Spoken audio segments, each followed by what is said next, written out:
Aarti Jairath, we often say don't second guess this government, because we have seen on multiple occasions whenever we think that this is the direction in which it could be, it has gone in completely different direction. But do you think that at this point, given the fact that GST reforms kick in from 12 p.m. tonight, this address would be critical of the Prime Minister? Yes, indeed, Maria. It's also the start of the festive season. Yes. And therefore, I expect that there will be good news, meaning the address will be an attempt to impart good news to the nation, to coincide with the start of the festive season.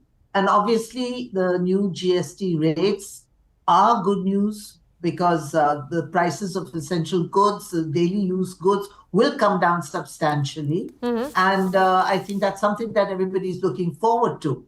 And, the idea actually, it comes at a very critical time, because, we're facing these high tariffs from the US. The whole world is in turmoil, exports, imports, everything has gone sort of topsy-turvy.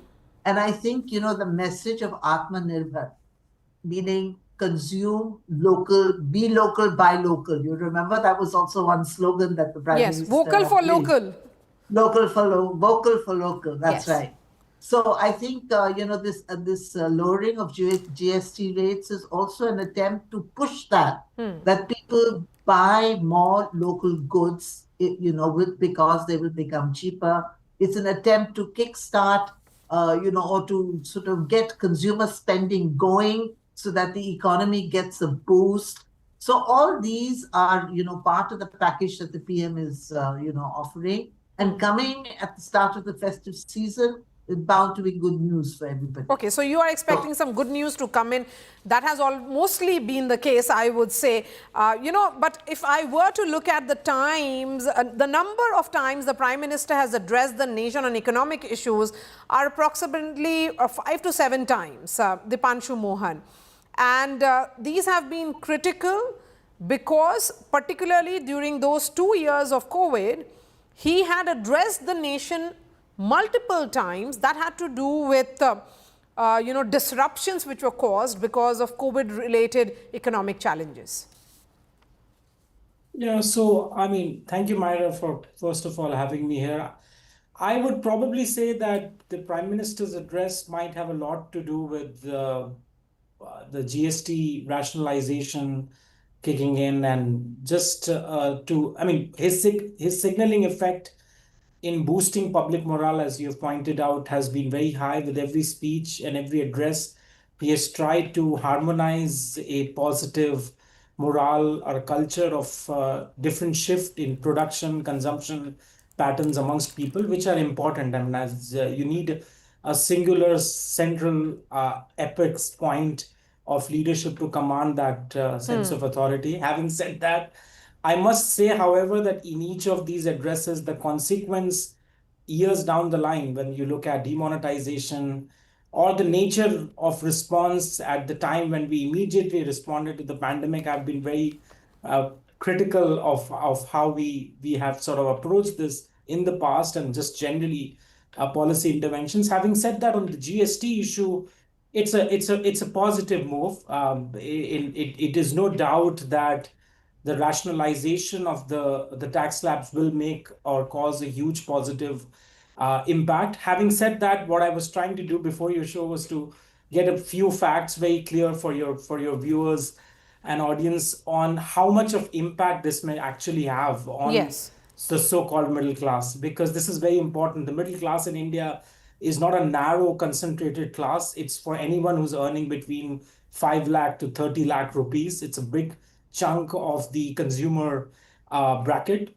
So if you have a family A which is earning maybe 60,000 rupees per month, based on the data, if you look at the recent NFHS survey, which is the only way you can know how much families spend in India on an average per month, from goods and services as much as toothpaste to spending it on a car, the average saving as a result of the GST rationalization is going to be roughly 1,300 rupees per month, which is 2.2% of their monthly income. Okay. For a family B, if it's earning, let's say, 90,000 rupees per month, you expect this saving to be around 2,800, which is 3.1% of their monthly income. Okay. And for a family C, which is earning over and above 1,20,000 rupees per month, which is your upper middle income class, you can anticipate this money to be around, saving it to be around 3,800 rupees, which is 3.2% of the monthly income. So this is out of the average last sort of 20 years of data of average spending that people put on consumer durables, because you don't buy, buy as much of milk and paneer that you require for your spending and consumption preferences. Just because Okay. certain things become cheaper doesn't mean you'll increase their Okay. consumption. Professor So Mohan, I that's want, actually quite an interesting breakdown of how it will be impacting various categories and various family groups. And welcome to this broadcast, Gurcharan Das, author and former CEO of Procter & Gamble India. Always a pleasure speaking to you, sir. But before I bring in a word from Sajjan Kumar. Sajjan, you know, we often say that this government, and particularly the Prime Minister, almost should do a master class in communication. These address to the nation, if we were to look at it in a span of 11 years, how critical they have been, and what kind of anticipation do you have, and what do you expect will be his address on? Well, the masterclass about Modi has been about larger linkages, because you never see Prime Minister Modi talking in singularity. Rather, it's the very harmonization of misfits and various aspects into a narrative which resonates simultaneously with various segments of society. This is one. You may be BPL, you may be corporate, you may be middle class. I mean, his communication style is such that every segment has something for their own aspiration. This is one. So therefore, at this juncture, what are the larger linkages? And as has been pointed out by previous panelists, that one, we have a festive season. Two, we have the economic measure. Three, internationally in the Committee of Nations, we are at a critical juncture in terms of unpredictable moves by US and various disruptions in supply chain. Certainly, we do expect that Prime Minister's interventions at this juncture would be intended to target multiple audiences, which will have politics and policy embedded into each other quite seamlessly. So policy-wise, certainly it is going to boost the consumption, not only of the middle class. We have the data, as the Panshuman gave, but also you say in tier 2, tier 3 cities and in poll-bound states, there is a slew of measures by the government policy outreach, and particularly which has a gender dimension and a class dimension. So poor women, above poverty line women, BPL women, they all are getting something in their kitting. At the household level, you do see the funds are coming. Then you also have the freebies, be it electricity, etc. And that way you do expect that economically something which may be a kind of a good measure. Politically, it may be a starter for Bengal and Assam. In Bihar, certainly it would be a main course. The same slew of the measures. So that way, and also Prime Minister's ability to carry along the entire nation, you know, the command leadership, wherein the leader has the capacity. And after Nehru and Shastri, I think Prime Minister Modi has emerged as someone who, at critical junctures, something which may be his initiative, like demontage. He has chosen to address the people of the nation, citizens of the nation directly. Welcome to this broadcast, Siddharth Zarabi, Group Editor, Business Today. Siddharth Zarabi, all eyes, of course, will be on what the Prime Minister has to say.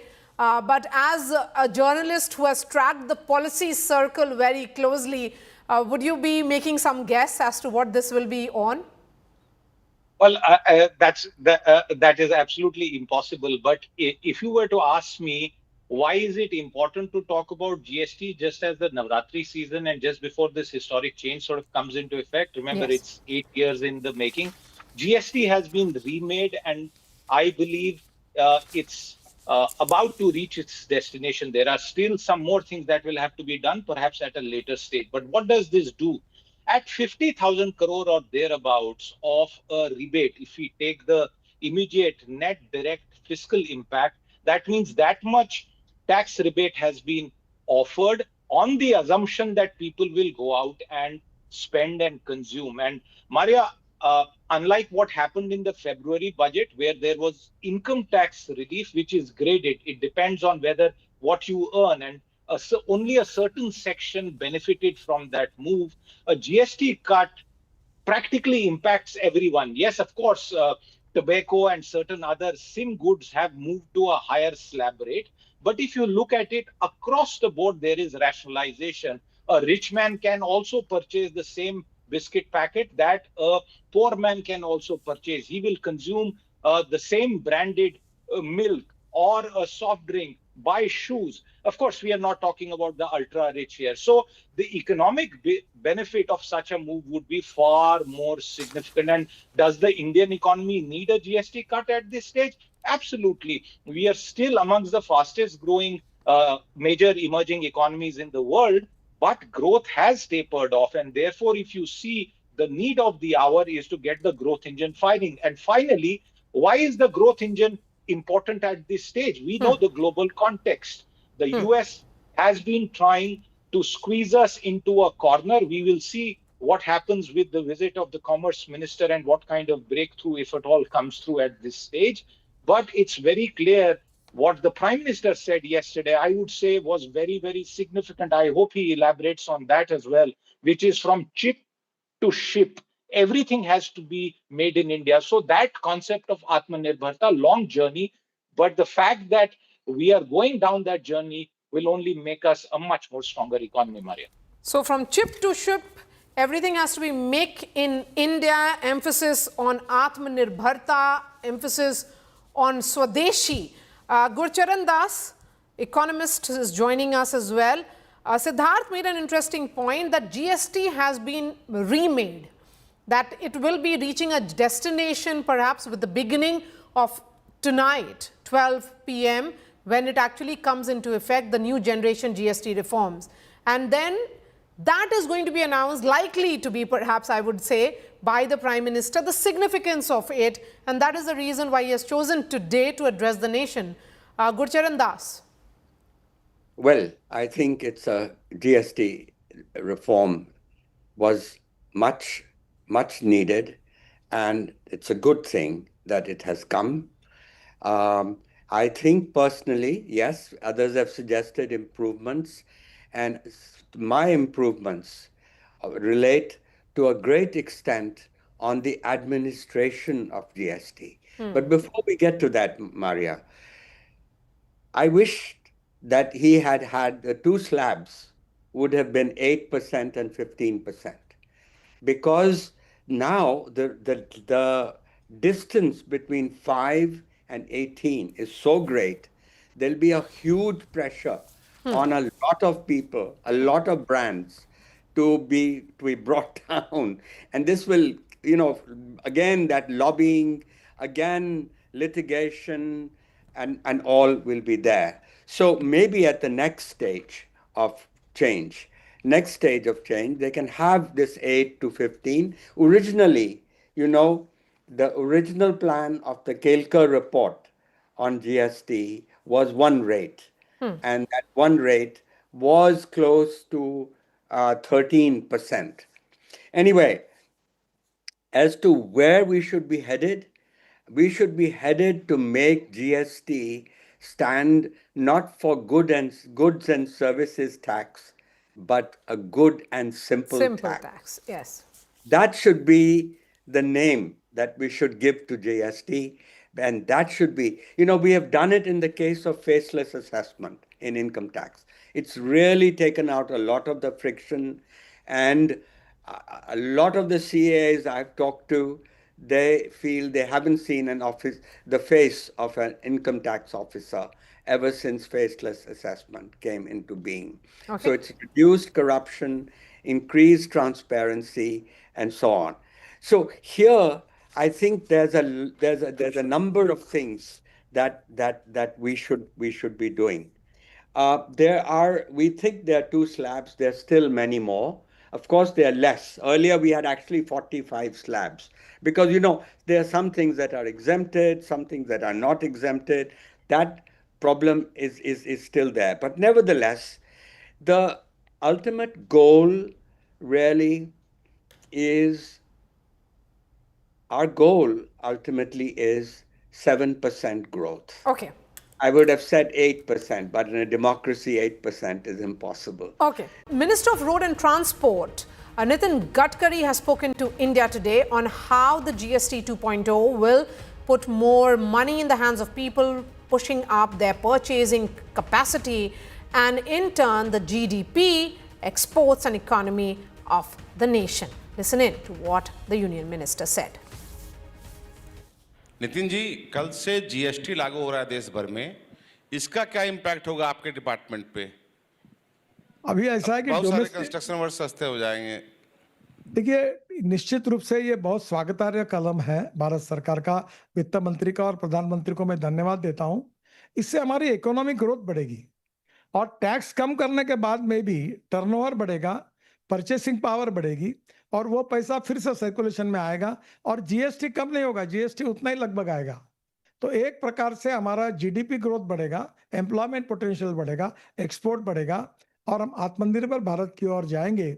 और जो ग्राहक है आज, जिसके कारण जिनका GST के कारण अभी से ट्रक, स्कूटर, बस, कार, ये ऑटो रिक्शा, इसमें सस्ता हो गया, तो निश्चित रूप से इन लेने वालों का भी फायदा होगा। तो मुझे लगता है कि एक प्रकार से स्क्रैपिंग के कारण हम सर्टिफिकेट दे रहे, उसका कुछ कंसेशन मिलेगा। फिर ये जीएसटी कम हुआ, उसके कारण कीमतें कम होगी और इसका पूरा इम्पैक्ट करके फिर और परचेसिंग बढ़ेगा और वही तो मैं कह रहा हूँ, और गाड़ियां बेची जाएगी। तो निश्चित रूप से अब लोगों में, छोटे छोटे लोग, पुरानी गाड़ियों के मार्केट बड़े हो गए। अब हर प्रयागराज में आए तो middle class, lower middle class लोग पुरानी गाड़ी खरीदी की, सामान ऊपर में रखा, पूरा परिवार बैठा और प्रयागराज के लिए निकल पड़ा। तो टूरिज्म बढ़ेगा, उससे भी फिर से डेवलपमेंट होगी।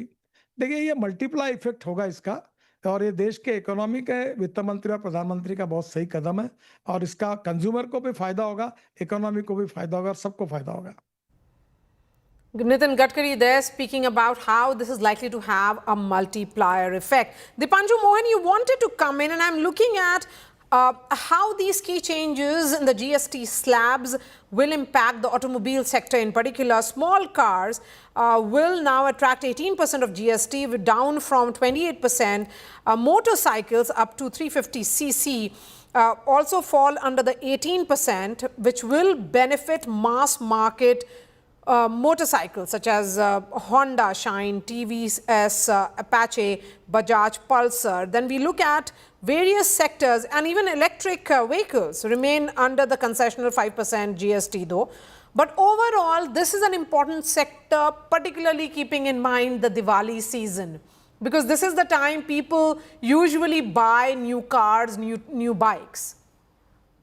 Yeah, so definitely, Mariam, on cars, passenger vehicle segment, you would expect a positive impact right away. I mean, you are going to see a very good seasonal quarter for the next 4 months. Whenever any data comes out on consumer spending for the next 3-4 months, there is going to be a lot of good talk. You might see a very good spark in the quarterly growth numbers for the next quarter as well. There is no doubt that consumer spending boost, which is what annually all producers wait for, is going to improve. You are going to see that. But having said that, there are 2 points which are very important again for technical aspects of leadership, because what we are seeing also simultaneously happening as a result of this rejig of the GST slabs is a fact which is of a very high amount of household debt which has been accruing as a result of more credit-fueled spending. More and more people, in other words, are using credit instruments for making essential expenditure. And this is not just a tier 1 city feature. It is happening in tier 2, tier 3 cities. That's right. We've been doing a lot of field work. And 23% of the average debt per individual at a household level has increased. 23% in just last 2 years. This was, I mean, on an average, you can see 3.9 lakh to 4.8 lakhs at a household level in just 2 years. Now, so you are sensing that that'll go down, but how? But no, what will be the slide so like? What happens is that when there is a lot of debt, whenever you save any money from spending, you're likely to pay in to cover in that debt. So that doesn't really go into your productive spending right away, and you don't see a growth impact of that spending. It's like saying that if I have a high home loan repayment to make and now I have more money that I can save, let's say that 2,800 I can save from a 90,000 rupees per month family B income, I can put that 2,800 now towards my EMI payment. So I'm still putting that money, but it is not leading it to be a high growth situation. The other big issue is household savings. I mean, Gurcharan Das is here and he would know that back in 2011-12, India's household savings level were around 34% of GDP. This number has come down to, as I'm looking at the most recent number, roughly around 9 to 10%. It was 17 to 18% in 2024. And that is a big problem. Household savings being low and debt levels being high means people will spend. A lot of people you will find will be going to shopping complexes, will be buying, but a lot of that may be coming from retail loan growth or credit card induced growth. Okay. And that is in financialization of capital, not a good thing over term. Okay. So in the short term, definitely good growth impact, but medium to long term, you might see a lot of these not doing. The last point that I have to say, MRP revision of base price is the talk of the town among us. A lot of MSMEs, I've been speaking to a lot of MSME suppliers as well on consumer durables. They have not changed their base price in MRPs for very long. So as soon as the seasonal effect is out, you might see that the MRP is revised so that whatever little impact you would see of reduction in GST and MRP revision can just take that off, right off the cliff. Okay. So So that's some of the MRP information. revisions, if they happen, it will not, translate into benefit to the consumers. No, so of course, any benefit that we potentially would get from a reduction in tax and indirect tax would be offset by a revision in MRP because MSMEs and many consumer durables have been struggling. I mean, it's from the demonetization years Okay. that MSMEs have been facing a lot of Okay. problems. So, I want to look at multiple, consumer prices across various sectors: food, household Yeah. goods, electronics, cement, Professor Gurcharan Das, medicines. That is the sense that this will encourage consumption and manufacturing growth. Will it actually translate into it? And if we were to look at direct translation, how soon will that be? Well, I think that we really shouldn't be too impatient. It's the direct impact it'll take time. And it's in the right direction that we are moving. And so let's not think of the Diwali season, let's not get our expectations too high. All I can say is that this is the way we have to go partly to become competitive. And the reason why I was speaking about the administration of GST is the mindset that the government, there are some improvements that the government is making in registration, for example. I wish, by the way, there was one central registration for GST applicable in all states. That would take some of the friction out. Another point of friction is the fact that, to help the small guy, they said, okay, you can file your return once a quarter. But they said you must pay your tax every month. Now, the poor guy, you're loading the work on him every month because he has to calculate how much this is. And the Kirana wala, or whoever it is, he doesn't have the resources. So, and the third thing is to be sensitive actually to the market needs. For example, there's still an inverted duty structure. There's no GST on sanitary pads, for example, but there is an 18% tax on the inputs. And here, you cannot, because there's no tax here on the final product, you cannot get input credit for that. These are the things I think the government should keep listening to industry. So, for example, on this anti-profiteering, there's a lot of things, you got to pass it on. Now, but be sensitive this, for example, in the FMCG, in the small consumer brands, these are on high-speed lines. These are produced.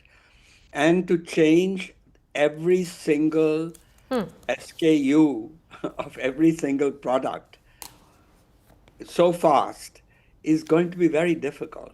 So last time when they did it, this anti-profiteering authority made an absolute mess, and 125 companies went to court, and it's still not been decided.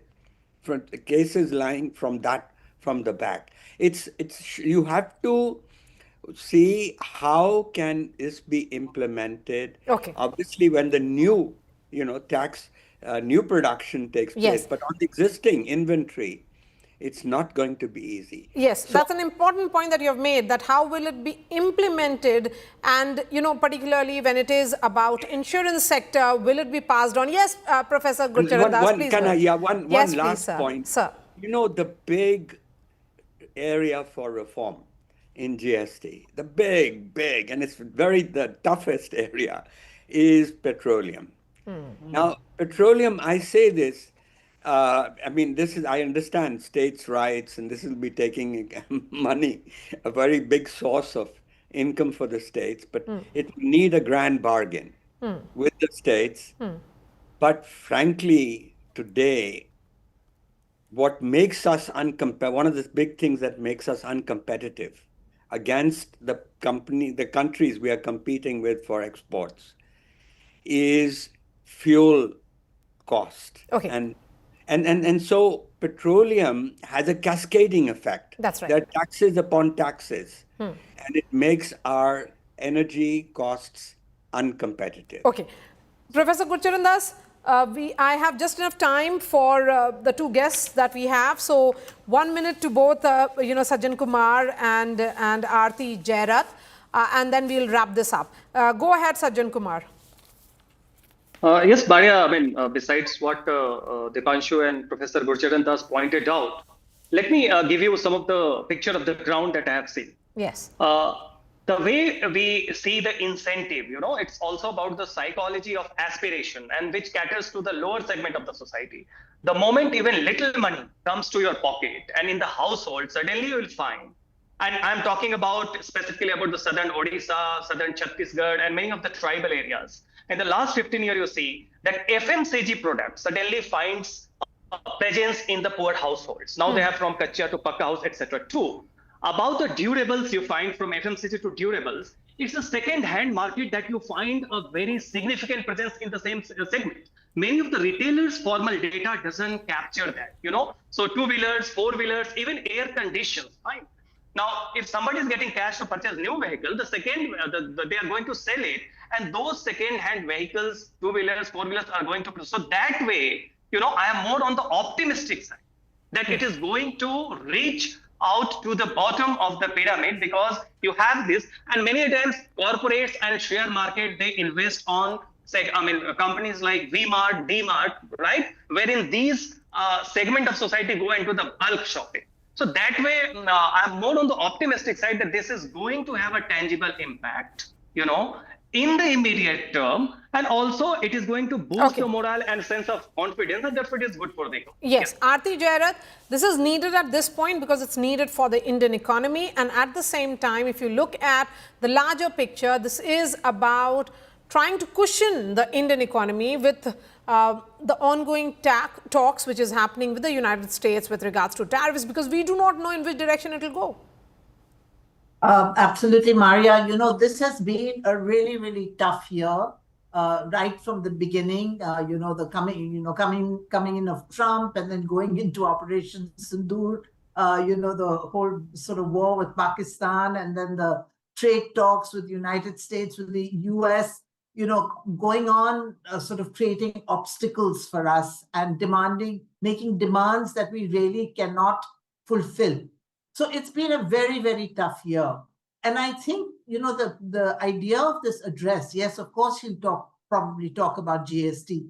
But I think the political message that he wants to send out is that the government is fully aware of the challenges that lie ahead and will try to address them. GST reforms is just the first step. If you remember, the PM has also talked about many more reforms. He has set a target of 100 days. He had a major meeting with economic advisors and key ministries to discuss the kind of reforms that can be done, because getting the economy going is not just a question of getting people to buy more goods, but it's also creating jobs. It's also sort of making it easier for businesses to start up. So, there are many things that lie ahead. And I think the message today that's going to come out is that the government is fully aware of the challenges ahead and is taking steps to address these challenges Okay. in these And will there very be some challenging times.